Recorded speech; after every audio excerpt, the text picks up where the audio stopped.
அதை விடு. உன் பேர் என்ன? பேரு என்னவா? என் பேரை கேள்விப்பட்டதுலையா? என் பேரை ஏன் வாயால சொல்றியா? அதுவும் நீ கேட்டவன சொல்றதுக்கு நான் என்ன உனக்கு அடிமையாடா?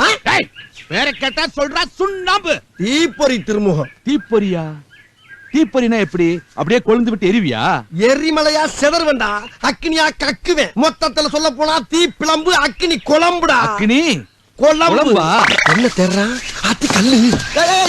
இங்க பாருங்க, பேச்சு பேச்சா இருந்தாலும் பேஸ் டு பேஸ் பார்த்தா பேசணும். தேவையில்லாம பூமியை கிளறப்படாது. பூமியில ஆயிரம் கிடக்கு, அதற்கு எடுக்க பாக்குறீங்க. சரி, அக்னி குழம்புங்கிறியே, அது ஒரு கரண்டிய மோந்து இந்த வைக்கப்போர்ல ஊத்து, வைக்கப்போர் எரிதான்னு பாப்போம்.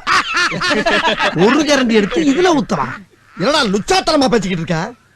தீப்பொறிங்கிறது அடமொழி. ஒரு பேர்ல கிருஷ்ணாராவன் ஒருத்தர் இருந்தாரு. அவர் என்ன ஒரு பேரோட தெரிஞ்சாரா? பஞ்ச அருணாசலம் ஒருத்தர் இருக்காரு. அவர் என்ன பஞ்சகரியா வச்சிருக்காரு? படம் எடுத்துக்கிட்டு இருக்காரா? பறவை முனியமான ஒரு கிளவி தெரியுது. அது என்ன ரெக்கைய வச்சுட்டு பறந்துகிட்டா இருக்கு? பிக்காளி படம்.